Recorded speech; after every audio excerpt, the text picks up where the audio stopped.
Seres humanos, pessoas daqui e de toda parte.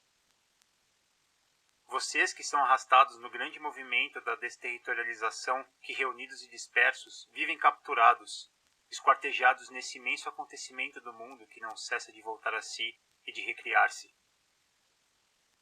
Vocês que são jogados vivos no virtual, que são pegos nesse enorme salto que nossa espécie efetua em direção à nascente do fluxo do ser, no núcleo mesmo desse estranho turbilhão.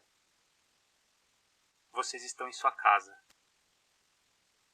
Bem-vindos à nova morada do gênero humano. Bem-vindos aos caminhos do virtual. Pierre Levy.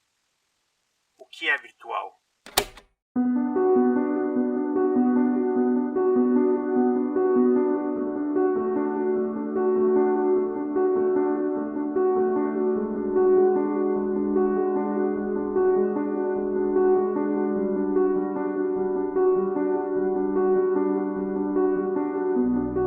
O virtual não se opõe ao real, mas sim ao atual.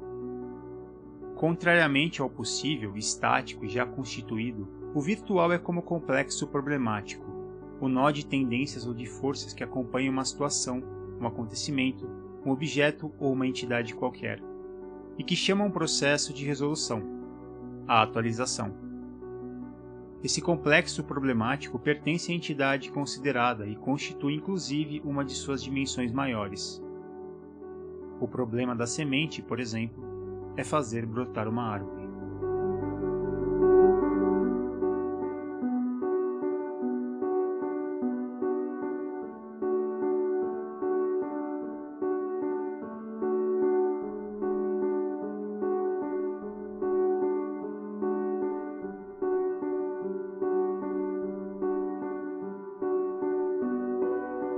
Onde você verdadeiramente está? É aceitável pensar que suas ideias se multiplicam em diversos lugares enquanto seu corpo está preso em um único local? Qual a real importância e a diferença entre os diversos níveis de experiência que podemos ter? Nos diversos processos evolutivos que a humanidade passou até então, o mais recente é o que lida com a questão da virtualização com mais força, graças a novas interpretações pela tecnologia. A virtualização como mutação em curso não é boa nem má, mas sim um movimento do devir outro do humano. É preciso aprender, pensar e compreender sua amplitude, e não apenas condená-la às cegas.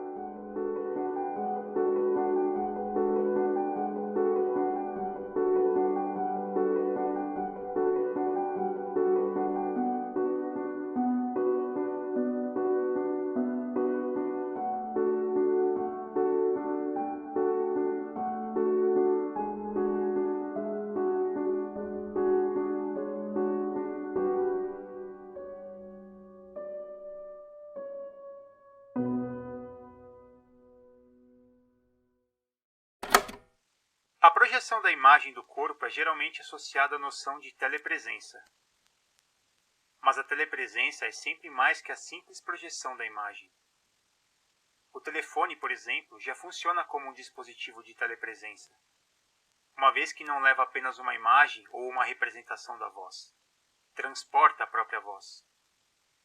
O telefone separa a voz, ou corpo sonoro, do corpo tangível e a transmite à distância. Meu corpo tangível está aqui. Meu corpo sonoro, desdobrado, está aqui e lá. Os sistemas de realidade virtual transmitem mais que imagens, uma quase presença.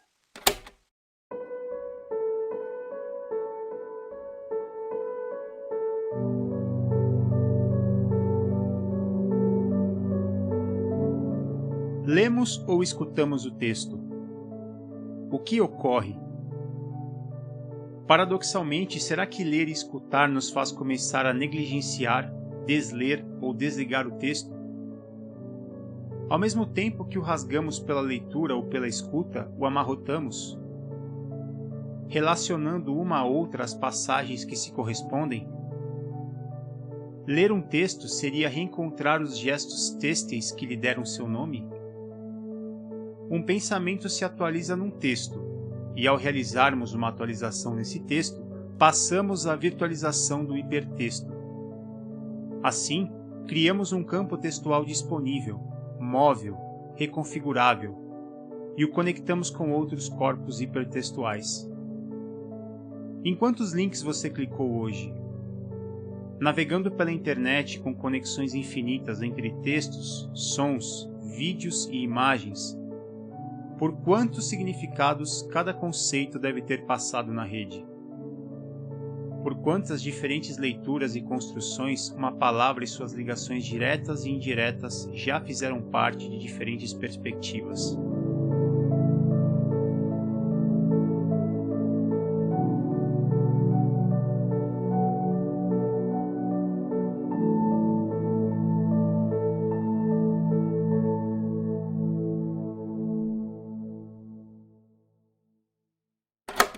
O corpo sai de si mesmo, adquire novas velocidades, conquista novos espaços.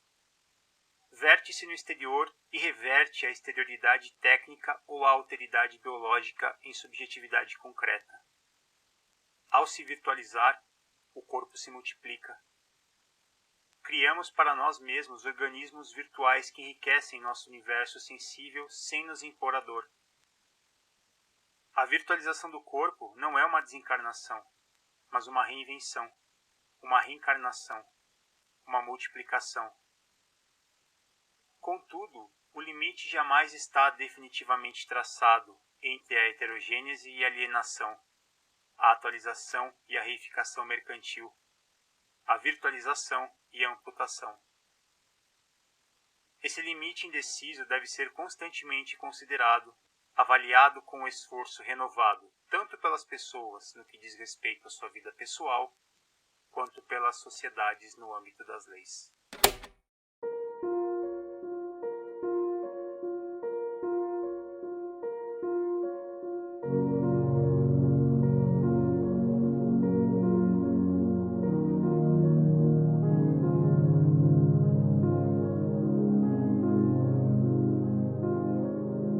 Em quantos lugares podemos estar ao mesmo tempo?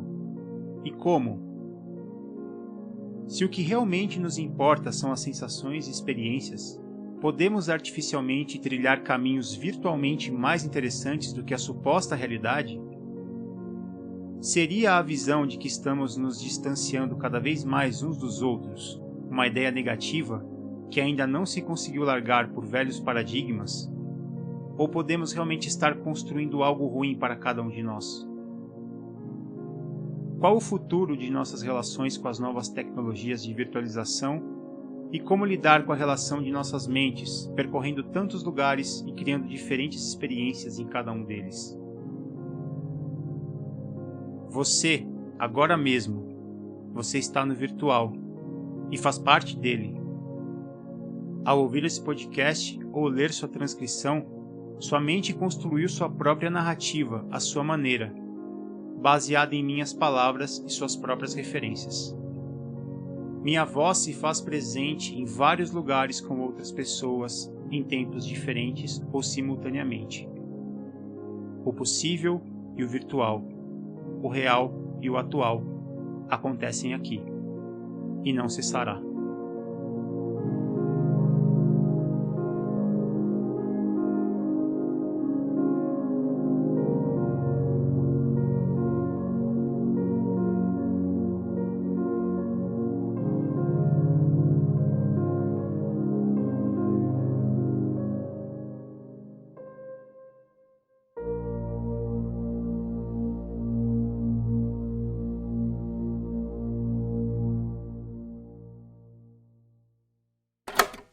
O tempo humano não tem o modo de ser de um parâmetro ou de uma coisa. Ele não é justamente real, mas o de uma situação aberta. Nesse tempo assim concebido e vivido, a ação e o pensamento não consistem apenas em selecionar entre possíveis já determinados, mas em reelaborar constantemente uma configuração significante de objetivos e de coerções. Em improvisar soluções, em reinterpretar deste modo uma atualidade passada que continua a nos comprometer. Por isso vivemos o tempo como problema. Em sua conexão viva, o passado herdado, rememorado, reinterpretado, o presente ativo e o futuro esperado, temido ou simplesmente imaginado são de ordem psíquica, existenciais. O tempo, como extensão completa, não existe, a não ser virtualmente. Esse foi um episódio de Refrações, um podcast experimental de Rodolfo Quinafélix. Para outros episódios e saber mais, acesse refrações.com.